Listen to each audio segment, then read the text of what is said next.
Será que tá funcionando isso aqui então?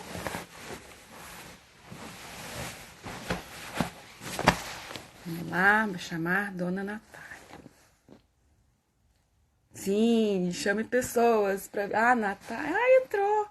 Agora vai dar certo, minha gente.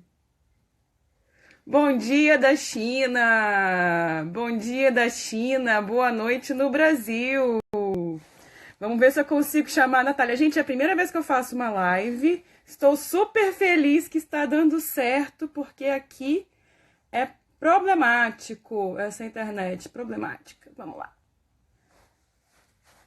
Peraí. Larari. Larará. Assim. Agora eu tô chamando ela para participar com a gente. E essa cara de sono diretamente da China, porque aqui são Aê! 6h15 da manhã. Vai dar certo, porque a gente não desiste nunca. Finalmente! Meu Deus, que confusão para entrar ao vivo, gente. Desculpa o atraso, né? A gente tinha marcado para 7 horas, são 7h17. Que horas que é aí, Marla? 6h17. Então, poxa, mas deu certo, ainda bem. E deu certo, você abriu uma live. A primeira. Abrimos uma live e vou dizer mais. Essa é a terceira live que eu faço da vida, da minha história de Instagram. E pela primeira vez a conexão está assim, super, super Ai, que bom. estável. Agora deu tudo Ener- certo. Então, que bom. Energia boa. Eu vi no seu perfil, você é Corona Influencer. Isso aí foi uma conversa de um Achei sábado muito à bom. noite no Brasil, um domingo de manhã aqui na China, que um amigo meu de infância, de Macaé, falou: você está toda sabendo sobre o corona, tá? Corona influencer, né? Daí eu peguei e mandei no perfil.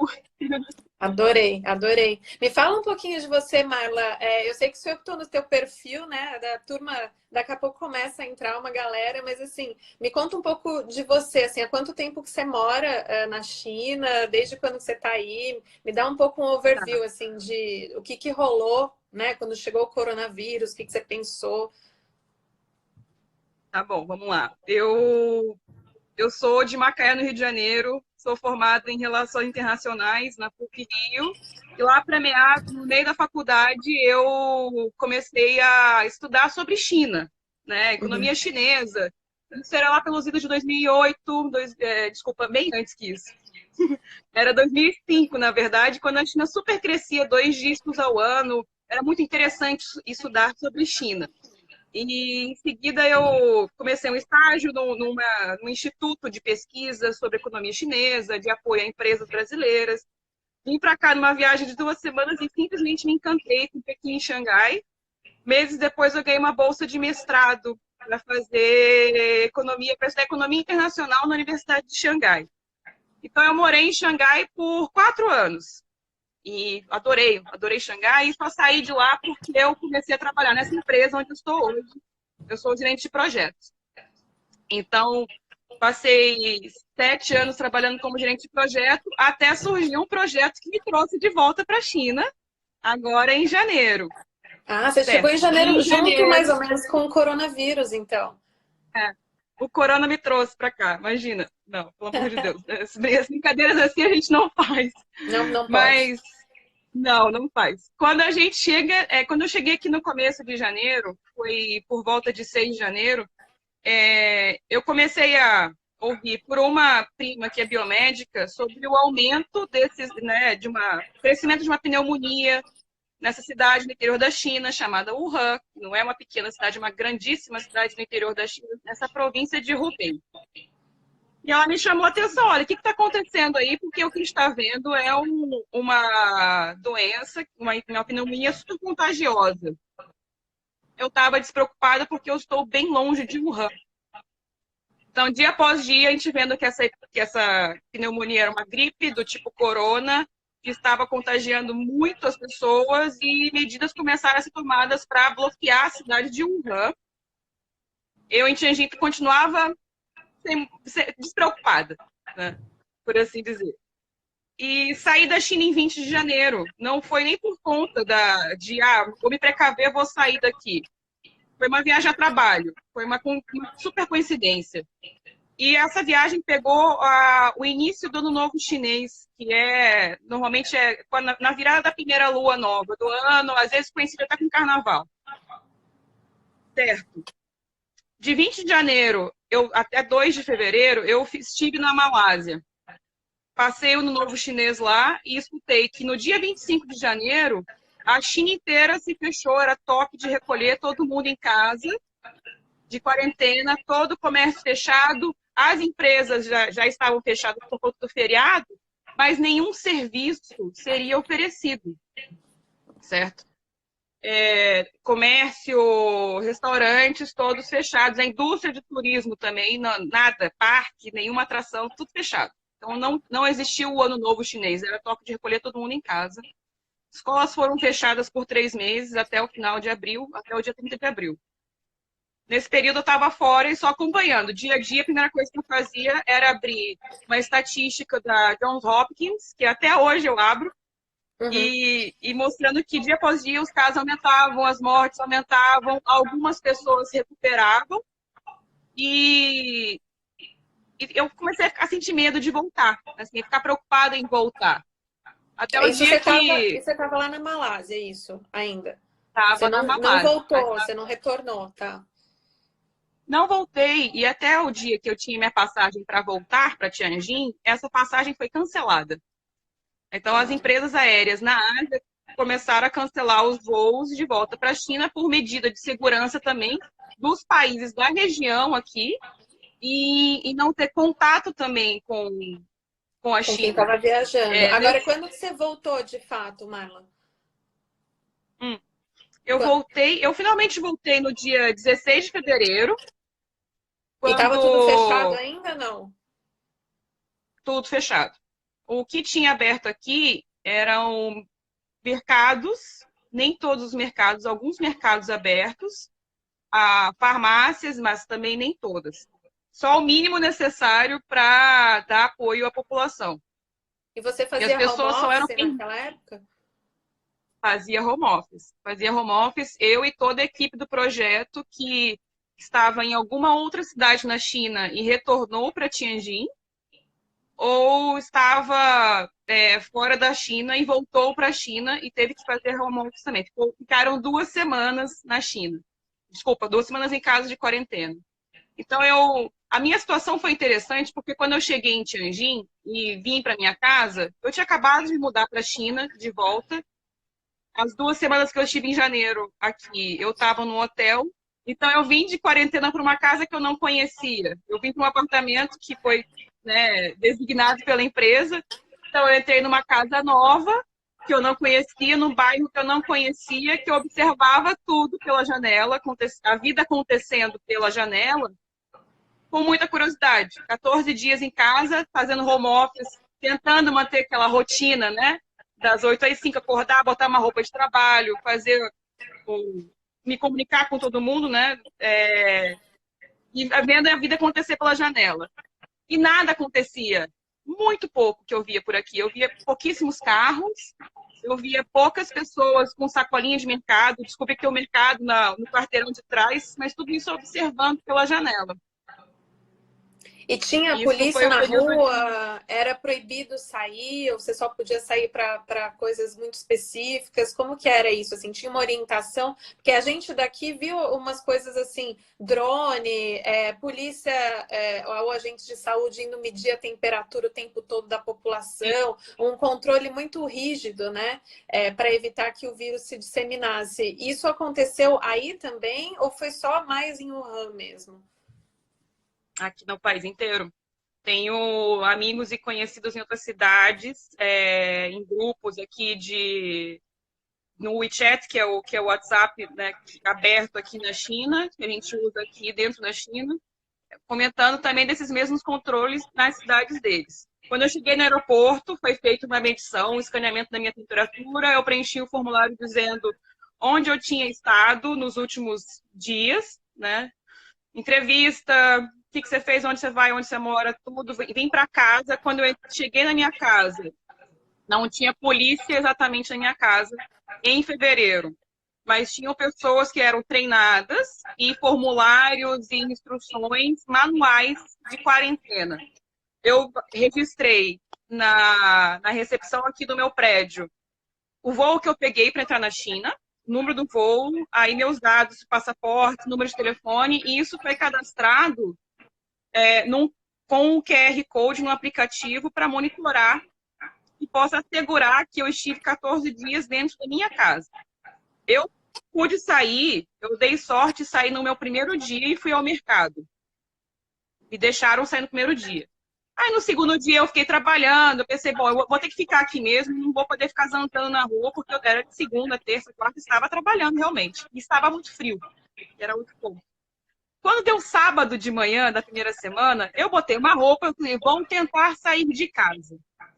Quando eu fui passar pelo portão do condomínio, a recepcionista falou assim, pera lá, volta aqui agora, você não pode sair de casa. Ah, mas eu saí segunda-feira. Não, você não pode mais. As regras mudavam da noite para o dia. Assim, de acordo com o número de casos, de acordo com a contaminação ou não, até na cidade onde eu estou, as regras mudavam e eram comunicadas porque vinham, entregavam brochura nova, ou era comunicado pelo aplicativo. Então, durante a minha quarentena, não tinha polícia na porta. Quando os casos dentro da China começaram a melhorar, por exemplo, aqui em Tianjin não tem caso nenhum já há um mês. Não tem ninguém contaminado na cidade de Tianjin, ninguém doente. Mas as pessoas passaram a voltar a entrar na China, como eu voltei para cá, mas as pessoas estavam voltando doentes com o corona. E aí sim que como se fala, o controle aumentou. 2 colegas de trabalho que chegaram em março, no dia 8, 10 de março. Quando chegaram, já tinham 2 policiais na entrada do condomínio. Eles fizeram o mesmo registro que eu fiz, mas foram para os seus apartamentos apenas com uma chave para abrir a porta apenas uma vez. A chave aqui é um cartão magnético. Eles entraram, ficaram 14 dias dentro de casa sem poder sair. Um, inclusive, sai hoje. Outro saiu na segunda-feira. Então, a gente se ajudava aqui, né? Eu já estava fora da minha quarentena, fazia compras, entregava na casa dele, fazia compra online. Esse tipo de coisa que me sustentou durante essas 2 semanas. A ajuda de amigos e colegas de trabalho que já tinham acabado a quarentena e podiam fazer compras e entregar suprimentos para mim. Mas agora você disse que Tianjin está há um mês, né? Mais ou menos sem novos casos. São só os casos importados, né? Mas casos locais vocês não têm há um mês. Como que tá a rotina? E hoje eu vi nos seus stories, por exemplo, que você foi cortar o cabelo. Quer dizer, ontem, né? E aí você foi cortar o cabelo de máscara, e aí eles medem a temperatura. Como que é, assim, a rotina voltou ao normal, só que mais ou menos? Como é que tá isso? Foi realmente um choque sair da quarentena, porque eu achava que eu fosse ter rotina de vida normal, mas o comércio, nem todo o comércio voltou a funcionar aqui ainda. Semana após semana, os estabelecimentos ganham permissão para abrir novamente. Eu imagino que essa permissão seja comprovar que os funcionários não estão doentes, que eles estiveram 14 dias, 3 semanas na cidade, e que o estabelecimento pode estar preparado para medir a temperatura do público, das pessoas que entrarem, e que tenha registrado o QR Code para a pessoa fazer o check-in quando entrar nesse local. Quando eu entro na minha própria casa, no meu condomínio, eu tenho a minha temperatura checada, que parece uma pistolinha mesmo, a gente mede no punho. Tem gente que pede para medir na testa. Eu ainda acho que medir a temperatura na testa é mais eficaz do que no punho. Mas a medida da temperatura no punho, você escaneia esse QR Code. Se você não tiver o aplicativo, você faz o registro com seu nome, telefone e temperatura naquela data. Eu faço isso para entrar no meu trabalho, para entrar no shopping, depois entrar no mercado também, para ir no salão naquele dia, eu fiz esse registro, e todas as pessoas usam máscara. A questão da máscara é que existe uma oferta grande. Mesmo que você não tenha nenhum sintoma, é obrigatório usar máscara. Soube de conhecidos aqui na China, brasileiros, que viram gente ser levada pela polícia porque a pessoa estava sem máscara na rua. Entendi. Eu então nunca você tem que saí de andar casa sem circular de máscara. máscara. circular de máscara. Eu tiro a máscara dentro do carro, com as pessoas que eu conheço, que já convivo. Eu tiro a máscara quando eu estou no trabalho, no dia a dia no trabalho eu não fico de máscara, mas porque são pessoas que a gente convive e que a gente sabe que tem a temperatura monitorada, que não estão doentes e que a gente também, outro detalhe, ninguém está viajando dentro da China agora, porque não está sendo divulgado claramente e de propósito, e acho que seria até bom que se você sai da sua cidade, se você for para Pequim, se eu for para Pequim, por exemplo, eu posso ter que ficar de quarentena por 2 semanas, porque eu me desloquei por 200 quilômetros. Se eu for para Xangai, eu posso ter que ficar de quarentena, inclusive na minha volta para casa. Então, isso pode significar um mês, né? Eu ir e voltar. Entendi. E parece que esse controle da ida e vinda está já se flexibilizando dentro da China. Agora, para quem chega de fora, para quem está voltando para a China agora, inclusive estudantes chineses que estão na Europa e agora estão preocupados com a epidemia, com a pandemia na Europa, estão voltando para casa, eles estão ficando de quarentena, inclusive enfrentando crítica da sociedade chinesa aqui, falando: cadê vocês que nem estavam aqui se preparando para enfrentar esse desafio? E agora que o desafio chegou até vocês na Europa, vocês estão voltando com medo. Não venham para cá trazer corona. O Vini escreveu isso agora que a quarentena passou, você acha que as medidas foram exageradas ou não? Elas foram necessárias? Qual que é a tua percepção? Extremamente necessárias. Minha percepção é que essas medidas foram extremamente necessárias. A gente fica assustado, né, de ter que se trancar em casa por 2 semanas, e 2 semanas é uma medida agora que, para quem não pegou o auge do contágio aqui na China. O Wuhan ficou 2 meses fechado. O Wuhan está se abrindo agora. E isso é uma medida que evita o seguinte. A medida de ficar em casa, ela previne, assim, ela ajuda em diversos aspectos. Se você não tem, não é garantido que você vai ter a higiene necessária para prevenir contágio se você estiver na rua, portador do vírus, né? Você pode espirrar, você pode contagiar qualquer superfície que você toca. Se você está em casa, você não vai contaminar ninguém. 2, não existe teste para todo mundo. A Coreia do Sul foi o país que testou a população inteira e aí dividiu. Doente para cá, saudável, pode circular livremente. Mas foi só a Coreia do Sul. A gente sabe que a maioria dos países não tem testes disponíveis para todo mundo. E eu acho que realmente o teste tem que ser para quem realmente está doente. Eu sou dessa opinião. Que não tem Você teste, não fez ok. o teste, Manda todo mundo não, para né, casa. Marla? Não fiz. Não Entendi. fiz. Porque essa é uma discussão, né? Todo mundo querendo se espelhar na história da Coreia, só que a Coreia é muito menor e ela conseguiu ter essa infraestrutura de fazer isso com a população. Agora, fazer isso num país do tamanho do Brasil, do tamanho da China, é outra coisa, né? É outra coisa. Agora, você hoje quando sai na rua, parece que a vida tá normal ou não? Assim, tá mais vazio? Você pode, por exemplo, sair para jantar num restaurante ou os restaurantes estão fechados? Eu não tenho saído. Essa rotina, ela não voltou 100%. Eu saí da minha quarentena no dia 1º de março e o meu choque foi justamente ver tudo fechado. Tudo fechado. O bairro que eu moro é um bairro bastante movimentado. E o que estava aberto era shopping com mercado. Shopping não, o mercado dentro do shopping, o mercadinho da esquina, um hortifruti e uma farmácia. Aos poucos, a vida está voltando ao normal, semana após semana, os estabelecimentos estão ganhando permissão para abrirem. Tanto que eu pude cortar meu cabelo agora, né? O shopping estava inteiro fechado. Teve um domingo, há 2 semanas atrás, que eu fui numa loja de departamento japonesa, a Isetan, que é super conhecida aqui na Ásia, e o shopping inteiro estava aberto, só o subsolo com o mercado, e o shopping estava inteiro escuro, parecia um cenário de pós-guerra. Ninguém na rua, loja fechada, todas as lojas com aviso, né? Estamos fechados a partir do dia 25 de abril, só vamos abrir com permissão, com o alvará, né, de abertura. E dessa maneira tem sido.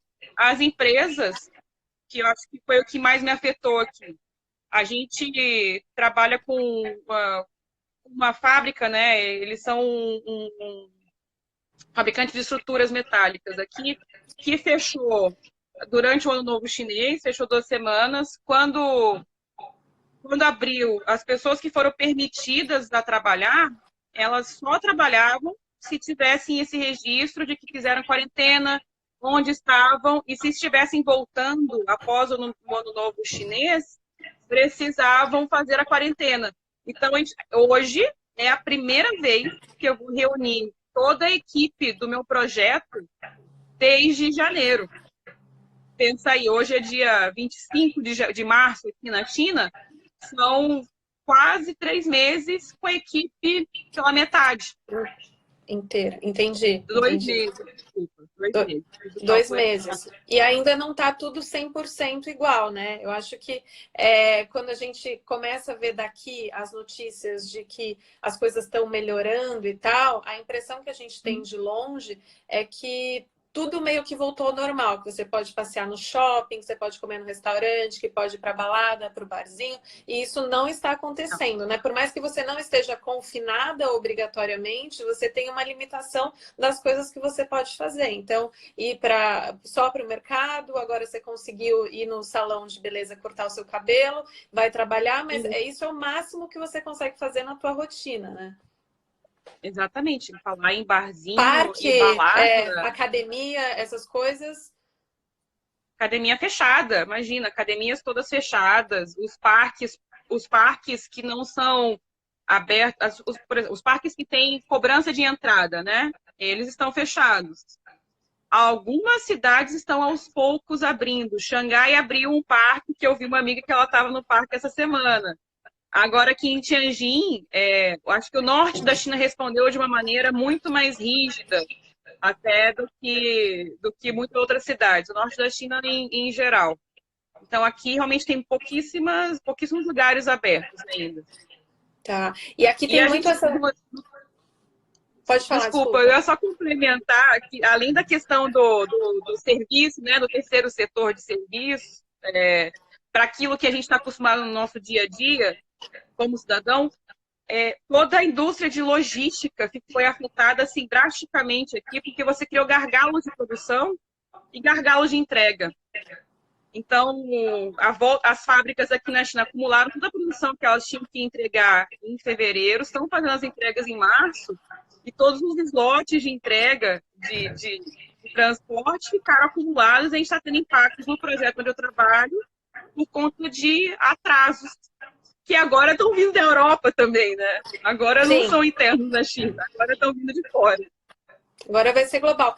Ô Marla, esclarece para a turma que está assistindo sobre essa questão da quarentena. Acho que eles foram entrando aos poucos. A quarentena, para quem não está familiarizado, não significa 40 dias, né? Antes de tudo, geralmente a quarentena são os 15 dias que você fica isolado para garantir que você não tenha nenhum sintoma e que você não pode transmitir isso para as outras pessoas. Então, quando você voltou de viagem, você estava na Malásia, você fez uma quarentena por 15 dias. É isso, né? E daí todas as pessoas que estavam ou viajando ou que possivelmente tiveram contato com algum caso suspeito também tem que fazer essas quarentenas de 15 dias. E daí por isso que você tem colegas, por exemplo, do seu trabalho que só voltam agora da quarentena deles, porque em algum momento eles tiveram contato com alguém. É isso, né? Exatamente.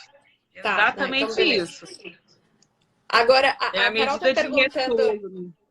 A Carol está perguntando aqui que no Ocidente a gente demorou muito, né, para levar a sério o Covid. Você acha que os chineses também se sentiu esse medo na população? Essa é uma pergunta que a gente fica muito curioso daqui, assim, porque em algum momento pareceu que eles também demoraram para reconhecer a ameaça do Covid-19, mas uma vez que eles reconheceram, agiram rápido. Qual que é a tua percepção disso? esse debate de demorar ou não agir, que é muito complicado falar por parte do governo chinês. É óbvio que não vai ser, ninguém vai fazer o meia-culpa, que não foi feito o meia-culpa de que demoramos a agir em Wuhan. Tem a situação do médico que alertou lá em dezembro sobre esse vírus, SARS-corona, e eu acho que as medidas demoraram um pouco na cidade de Wuhan. Eu acho que se tivesse contido um pouco mais em Wuhan, isso não teria se espalhado. Porém, foi uma coisa de 2 semanas, gente. Foram apenas 2 semanas que a vida continuou normal com esse contágio. Então, é justamente o ponto de muitos analistas, o quanto que uma semana de atraso em recolher a população faz com que resulta em 1 mês de quarentena, mais 1 mês de recolhimento, de isolamento social. O que aconteceu? Essas 2 semanas de atraso na atuação firme do governo em estabelecer o isolamento social em Wuhan resultou em 2 meses de quarentena da província inteira. Eu acho que isso responde um pouco a pergunta que a Nath acabou de colocar aí, porque tem cidades na China que estão completando 56 dias de confinamento total. Muito provavelmente é porque lá o negócio se espalhou tanto que eles tiveram que isolar todo mundo porque você não tinha como detectar o vírus, né? Então, é diferente quando você tem essa possibilidade de rastrear de onde isso está vindo. Então, acho que essa é uma questão. Agora, uma pergunta que eu recebi bastante nas caixinhas quando eu avisei que a gente ia conversar é muito medo que as pessoas têm da segunda onda. Eu não sei se isso é uma coisa que foi debatida por aí. Eu não sei como que a imprensa cobre o Covid-19, mas assim, aqui se fala muito de uma possibilidade de segunda onda, porque uma vez que você isola uma parte da população, em tese você não sabe se ela teve ou não contato com o vírus. E daí, uma vez que todo mundo começa a circular de novo, sem ter tanta restrição, pode ser que novos casos comecem a surgir. Qual que é a tua visão disso, Marla? Essa segunda onda aqui dentro da China, ela está sendo evitada justamente com esse controle do deslocamento das pessoas entre cidades.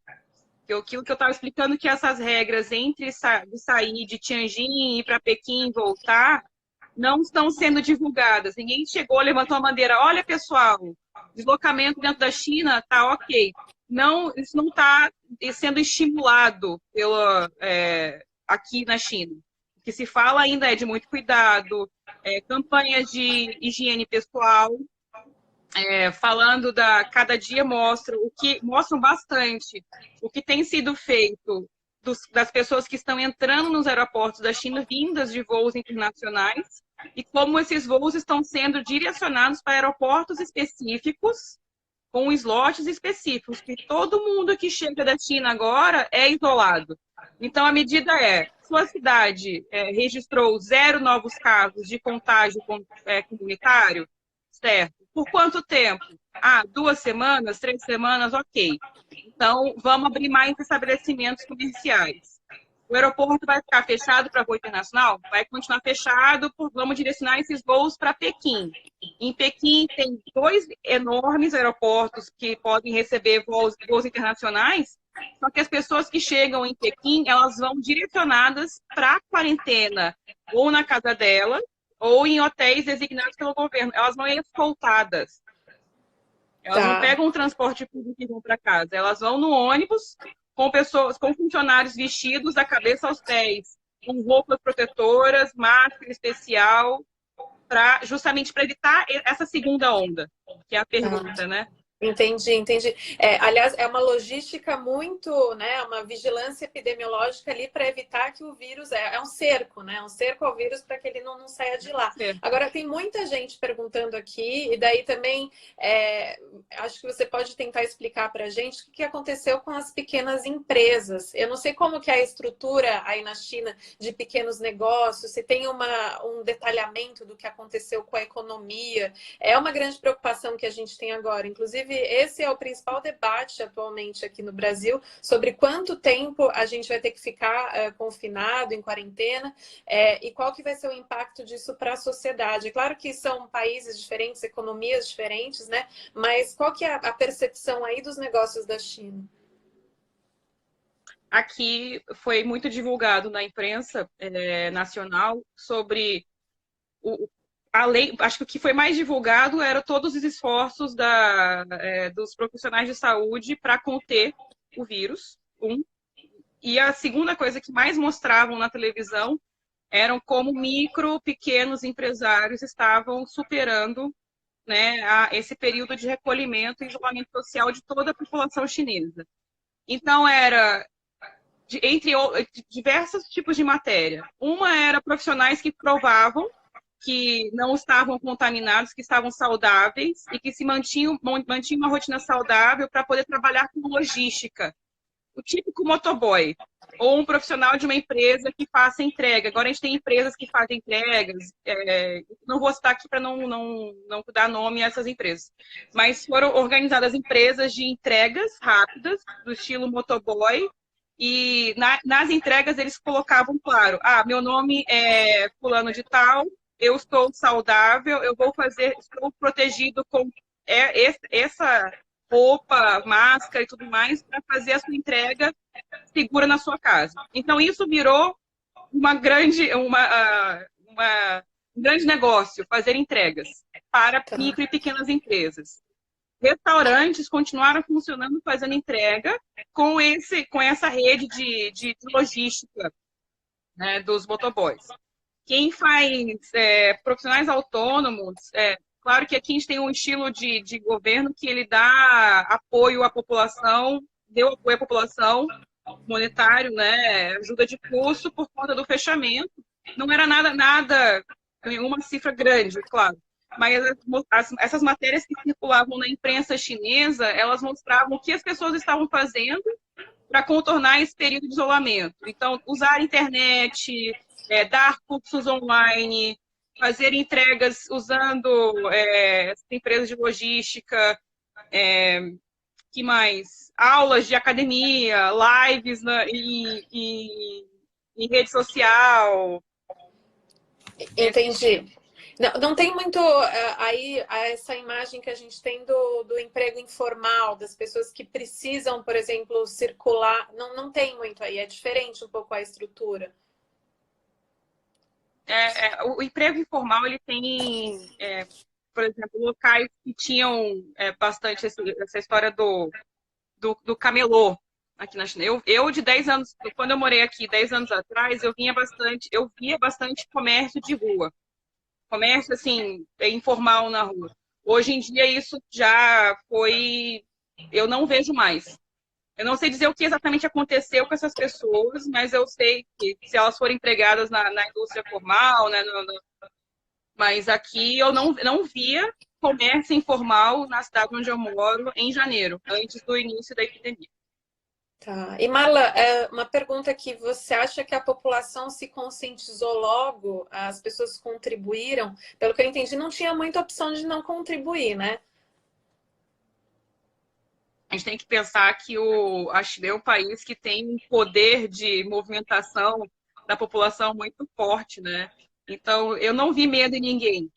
O que eu vi foi: nós somos chineses e vamos encarar isso de frente e vamos ajudar o nosso país. Eu vou ficar em casa, eu vou defender a minha família e vou fazer o que eu posso fazer para ajudar o país a enfrentar essa epidemia. E o apelo emocional aqui também é muito forte. Na imprensa isso foi claríssimo. Eu fiz vários stories na época. Tinha uma cena, um comercial de quase 1 minuto. Era uma mãe médica que estava em Wuhan, e aí isso com uma música bastante emotiva no fundo. A mãe que estava em Wuhan, o pai e a filha em casa, os dois, a família se conversando por vídeo, né? E a filha chorando, a mãe chorando, mas aí umas cenas mostrando a mãe ajudando a província de Hubei e a cidade de Wuhan se recuperar da epidemia. Então, isso já traz um sentimento de coesão, né? de identificação com o país para se proteger da epidemia. Na época, epidemia, hoje, pandemia. E você teve medo em algum momento? Tive medo de voltar. De voltar? Eu tive muito medo de voltar. Eu fico até emocionada. Assim, eu na Malásia, em fevereiro, quando eu pensava muito, assim, o que eu faço agora? Eu vou voltar, eu vou ter que ficar de quarentena, eu vou me expor ao risco, né? E a empresa que eu trabalho deixou bem claro, olha, você só vai, se você quiser, eu tenho o direito de levantar o cartão vermelho e dizer, não, eu não quero ir, eu quero ficar. Isso foi muito claro da empresa que eu trabalho na época. E 2, se eu tivesse autorização da alta gestão da empresa globalmente e aqui na China também. Então, eu tive autorização e eu falei, não, agora é o momento de voltar. E acho que a quarentena, até o fato de eu ter que voltar e ficar 2 semanas isolada, me deixou muito mais tranquila. Muito mais tranquila. Sabendo que eu teria que ficar em casa, vendo toda essa estrutura de apoio dos profissionais aqui no prédio onde eu moro, na recepção do aeroporto. Eu não peguei o avião direto para Tianjin. Eu falei que os aeroportos foram direcionados, né? Os voos foram todos direcionados para alguns aeroportos. Então, eu fui de Pequim para Tianjin de carro. E no momento que a gente cruzou a fronteira entre as cidades, o nosso carro foi parado, todas as pessoas tiveram a temperatura medida e fizemos o registro de que saímos de Pequim e entramos em Tianjin. Então, todo esse controle, esse monitoramento do ir e vir, do entrar e sair nos lugares, me deixou mais tranquila. E daí esse medo passou. E medo, de novo, eu tive quando eu vi a notícia que em 26 de fevereiro o primeiro caso de coronavírus foi detectado no Brasil. Nesse dia, eu congelei, eu literalmente congelei, porque aí eu senti tudo aquilo que eu sentia no final de janeiro, que era esse medo de voltar para a China, e vendo que a contaminação estava crescendo em ritmo exponencial. E Marla, imagino que você tem a família aqui no Brasil, né? E eu imagino que eles devem falar muito com você e tal. O que você fala para as pessoas, até que estão assistindo a gente, que você fala para a sua família em relação agora ao coronavírus, né? Você acha que as pessoas têm que, sim, de fato, se conscientizar, né? Eu vi que a Nath digitou, tem gente fazendo festa, churrasco, gente na piscina, enfim. O que a gente tem que fazer? Precisa acordar? Precisa acordar. Precisa acordar e entender que não é um vírus que algumas pessoas têm uma gripe, têm sintomas mais leves, outras têm sintomas muito mais severos. Não se sabe ao certo. Eu não sou profissional de saúde, não tenho opinião, não posso opinar sobre isso, né, de maneira embasada. Mas eu li a respeito e soube que existe um potencial de você prejudicar gravemente seus pulmões. Não se sabe ainda, né? Mas encarar essa pandemia de maneira leviana é muito, muito grave, porque você pode ser vetor do vírus. Isso era uma coisa que eu falava desde o começo aqui. O meu medo não era eu ficar doente, meu medo era eu colocar uma pessoa com uma saúde mais debilitada em um estado muito mais grave, porque eu entendo que eu sou uma pessoa saudável, eu tomo conta da minha saúde, etc. Eu acho que eu não fiquei doente. Acho que se eu tivesse ficado, não teria sido grave, mas eu poderia passar a doença para uma pessoa muito mais debilitada que eu. Sim. Né? Então, o que eu conversei muito com a minha família na época, assim, eu tenho um pai que trabalha numa grande empresa no Brasil, e uma mãe que é dona de comércio. Meu pai, eu falava, olha, eu acho que é melhor botar todo mundo de home office, fazer teleconferência, todo mundo para casa, porque as pessoas...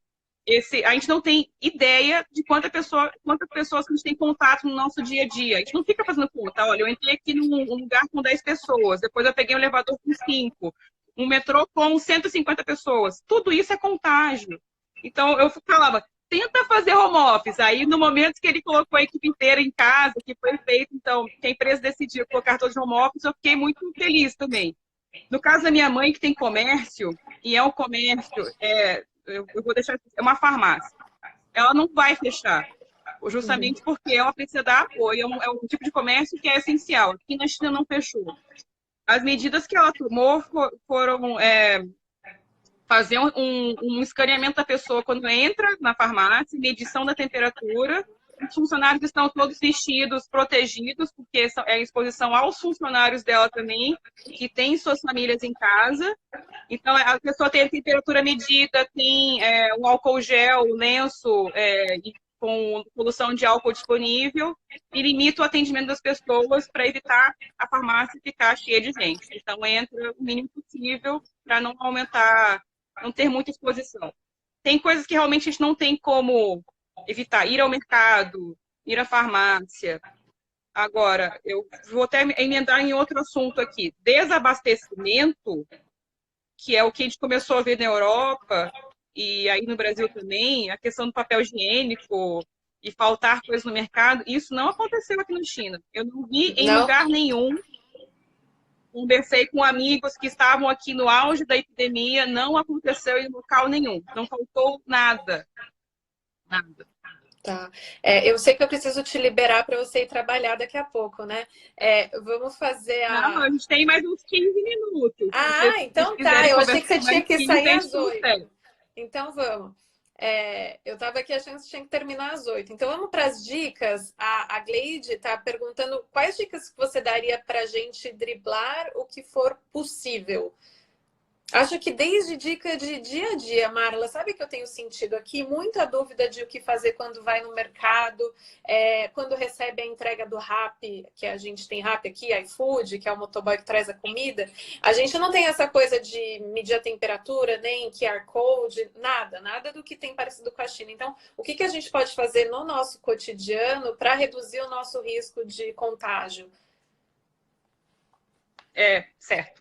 Primeiro, esperar, tem o movimento do flatten the curve, né? Achatar a curva. A gente só achata a curva, o aumento dos contágios, e todo mundo se isolar o máximo possível. Eu vi, essas são medidas que, assim, dependem da sua rotina, que eu acho que dão mais segurança do que qualquer coisa.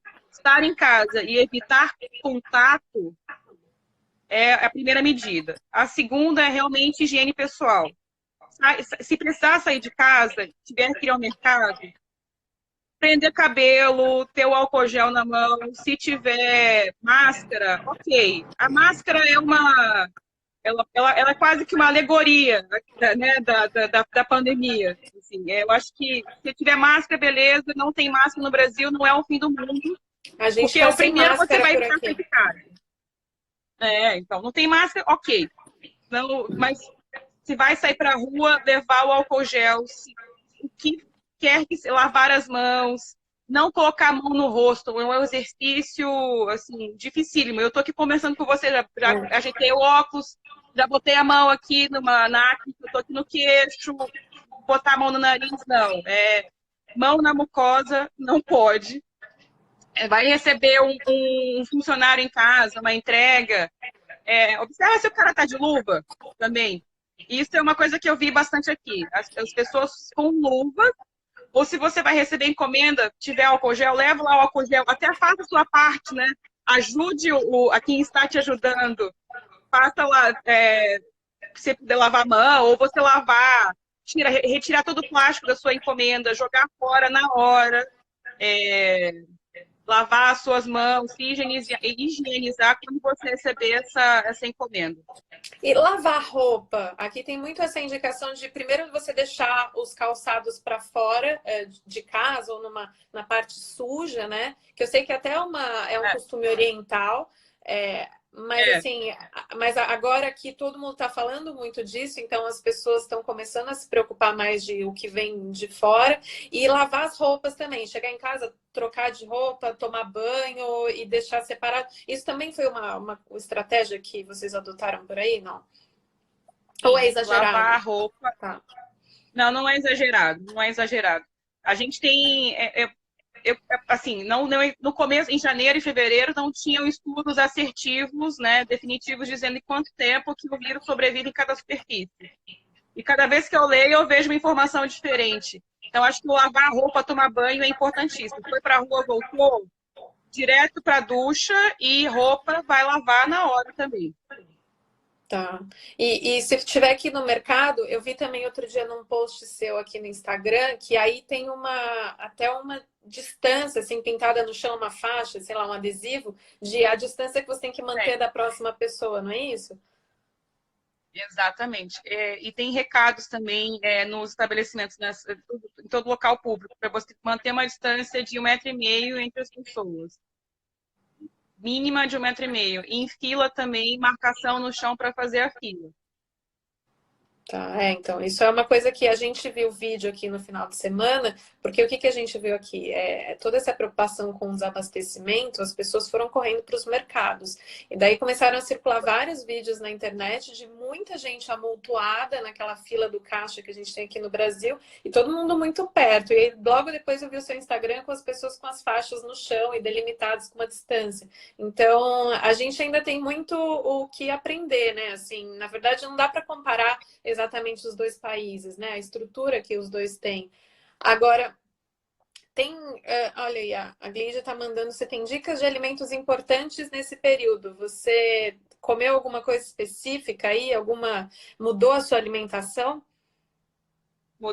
Eu mudei. Eu me preocupei em ter própolis em casa. Filha de farmacêutica também, né? Uma farmacêutica bastante natureba, inclusive, mas própolis, eu sempre gostei muito de própolis e limão. Acho que não, nada em específico na alimentação para aumentar a imunidade. Eu acho que a gente tende, esse período de quarentena, vou fazer um apelo, assim, uma descrição um pouco emocional da minha quarentena. A gente começa animado, pensando, olha, vou encarar isso de frente, vou comprar essa coisa saudável, vou comer bastante vegetais e verduras e comida fresca. Você não consegue deixar só comida fresca em casa, né? A fruta vai estragar. Eu fiz muita comida e congelei, com bastante verdura, vegetal e tudo mais. Só que chega um momento que você cansa de ficar em casa e aí você sente falta de salgado, chocolate, bebida alcoólica e tudo mais. E é justamente isso que você não pode comer. É isso que vai baixar a sua imunidade. O álcool, principalmente, ele é um imunossupressor. Então, eu acho que, primeiro, para manter acho que a consciência tranquila, eu fiz bastante meditação e yoga, que eu sou adepta, eu gosto, para manter, né, um estado tranquilo da mente. Depois, eu comia bastante fruta, eu vi comentário aqui, shot de imunidade, eu também adoro. Mas, assim, na época eu não consegui ficar preparada para ter cúrcuma e limão em casa. Aqui é dificílimo achar limão Tahiti que nem tem no Brasil. Mas se tiver, perfeito. Eu super, super aprovo. Não faz mal, né? Mas eu acho que... Não faz bem. Então, nunca faz mal. Nunca vai fazer mal. Mas eu acho que um estado assim, de espírito tranquilo foi importante para encarar a quarentena. Eu fazia muita ironia das minhas bobagens de casa e colocava isso no Instagram. Eu tinha uma coisa que aconteceu aqui também. Eu tinha uma pessoa que vinha no meu apartamento 2 vezes por dia passar uma solução desinfetante no chão. Ela desinfetava todo o meu chão da casa e passava desinfetante nas maçanetas, no painel do ar-condicionado também, locais que eram óbvios que eu ia encostar o dedo. Por 14 dias essa pessoa vinha sempre. Ela vem ainda. Se eu não estou em casa, ela vem aqui do Brasil. Ainda vem. E no meu escritório também, ele é passado uma solução, ela é uma solução com água sanitária bem diluída, ou então um desinfetante qualquer que eles não passam pano, eles só jogam. Jogam no chão. Isso eu acho que é uma outra medida boa, manter a casa limpa. Joga e deixa molhado assim, Marla? Tô tentando imaginar. Um sprayzinho. É um sprayzinho. Eu também achei muito estranho, assim, jogar um spray no chão e não passar o pano, né? É estranho. Mas é estranho. Eu ia comentar outra coisa, Natália. A gente estava falando de mercado e de fila de mercado, as pessoas nessa corrida para fazer compra e fazer estoque em casa. Eu acho que uma consequência, que eu estou querendo estudar isso, sendo profissional da área da economia. Eu quero estudar e entender quais são as consequências dessa pandemia agora, porque eu acho que o que vai acontecer agora é uma nova ordem econômica mundial, mais baseada em serviços online, é, menos, cada vez menos atividades com concentração de pessoas e mais contato à distância, né? Eu acho que isso vai mudar drasticamente padrões econômicos de serviço do mundo. Não, sem dúvida, assim, a gente já tá vendo mudar muita coisa, né? As nossas relações, antes muitas reuniões a gente tinha que fazer pessoalmente, se deslocar e tal, e agora a gente vê que tudo é possível ser resolvido pela tela. Claro que o contato físico é diferente, mas é isso, as empresas também estão tendo que se adaptar a essa situação, mas aqui há uma apreensão muito grande do impacto disso e quanto tempo a gente vai demorar para se recuperar dessa quarentena. Aqui a gente não tem uma previsão de quando as coisas vão voltar ao normal. E daí eu queria saber se aí tem alguma previsão, assim, você imagina a China como antes, daqui a quanto tempo? Será que em 2020 ainda? Será que em 2021? Eu sei que é um exercício de futurologia, né? É difícil a gente dizer exatamente quando vai acontecer, mas qual que é a tua expectativa? Eu criava expectativas em fevereiro, achando, olha, em março acho que as coisas vão melhorar aqui. Aí eu via que, não, em março as coisas não melhoraram, não voltaram ao normal aqui, muito pior, o mundo piorou. E essa consequência de se tornar uma pandemia tornou as coisas mais difíceis aqui, inclusive. Então eu parei de criar expectativa. Eu acho que eu abracei essa vida provisória. Parece que tudo é provisório nesse momento, mas acho que não é provisório, é uma mudança mesmo de padrões. Então, eu acho que esse primeiro semestre ainda vai ser todo em consequência dessa recuperação da pandemia. E o segundo semestre do ano vai ser uma recuperação. Essa recuperação econômica, talvez. A gente vai correr atrás do que a gente não fez no primeiro semestre. Em trazer resultado, fazer receita, né, falando economicamente, assim. Mas eu acho que aqui na China as escolas voltam no final de abril, né? 30 de abril, as escolas vão retornar. A China tem um feriado muito importante, que é o 1º de maio, Dia Internacional do Trabalho. Aqui ele dura uma semana. Parece que esse feriado vai ser cancelado com a volta às aulas, por conta dessas cidades que ficaram 60 dias fechadas. Então, eu faço uma previsão para quem começou agora no Brasil. A quarentena ela não acaba em si. É muito importante deixar isso aí, colocar as expectativas mais tranquilas. A quarentena dura 2 semanas, mas eu espero que quando você sair dos seus 14 dias em casa, você encontre também os serviços públicos, né, ainda voltando paulatinamente ao normal. Porque isso vai evitar também contágio de quem não seguiu quarentena. Eu acho que 1 mês, pelo menos, 2 meses é uma média boa. Tá.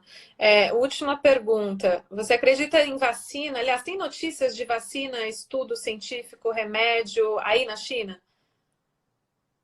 Vacina, em fevereiro, a cada meia hora aparecia um anúncio oficial do ministro da Saúde aqui na China dizendo, pessoal, vacinas são feitas com muita pesquisa, elas se desenvolvem num período de 3 anos, que é o período ótimo para se desenvolver uma vacina eficaz, mais um projeto Fast Track, né, com muito investimento e necessidade, uma vacina pode ser desenvolvida em 1 ano e meio. O que a gente tem notícia de vacina saindo agora são testes ainda. Então, ela não vai ser uma vacina oficial, ela vai ser testada com um grupo que vai querer passar por essa experiência dessa vacina. E sim, eu acredito que ela já vai ser incorporada numa vacina de influenza em breve, uma vacina de gripe em breve. Talvez não aconteça nesse ano, porque a gente sabe de pesquisa científica, ela precisa de N comprovações para poder ser disponibilizada para a população em geral. É uma responsabilidade muito grande, né? E dizer que uma vacina vai ficar pronta em 3 meses, desde que a epidemia começou, eu acho que, calma lá, não vai ser a vacina que vai adiantar agora, é justamente o isolamento social. Legal. Eu acho que a gente tem que esperar mais 1 ano para ter uma vacina. E tratamento é uma gripe. Quando você está gripado, o que você tem que fazer? Você tem que ficar em casa. Se você tem uma gripe e vai trabalhar, é uma irresponsabilidade sua, porque você vai contagiar outras pessoas também, né? Só Sim. que isso a gente é muito egoísta de pensar assim, não, eu não posso trabalhar. Eu tenho que. Não, você precisa ficar em casa e descansar. Não, exatamente. Eu acho que as pessoas ficam muito preocupadas com os casos graves especificamente, né? Porque, pelo menos as notícias que a gente tem recebido da Europa, elas são muito assustadoras, né? Os caminhões de pessoas de leitos. Então, acho que a grande preocupação das pessoas é isso, assim, é achar um tratamento para que essas pessoas não morram mais, né? Para que pare de ameaçar os idosos. Mas isso é uma coisa que a ciência está trabalhando para chegar lá, né? Não é de uma hora para outra, como você bem disse. Marla, eu queria agradecer muito. Obrigada por ter dividido a tua história com a gente. Eu acho que a turma gostou. Claro. Eu adorei. Para mim é muito importante saber o que está acontecendo aí. Acho que você passa para a gente um pouco de consciência também de que esse é um período que a gente vai ter que passar, né? Sem muita expectativa de quando vai acabar, mas vamos vivendo esse momento, né? Obrigada mesmo, Isso. Marla. Imagina, Natália, eu que agradeço o convite. Que bom que a gente conseguiu fazer, foi super legal, adorei. E Foi se ótimo. tiverem dúvidas e perguntas, por favor, fiquem à vontade. Estou disponível. Valeu, a gente marca mais para Ok? frente para saber como tá tudo aí. Com Um certeza, beijo. pessoal. Boa noite. Boa Tchau, tchau, noite aí. gente. Tchau, Boa tchau. noite. Tchau. Tchau, pessoal. Obrigada. Tchau, tchau. Tchau, turma.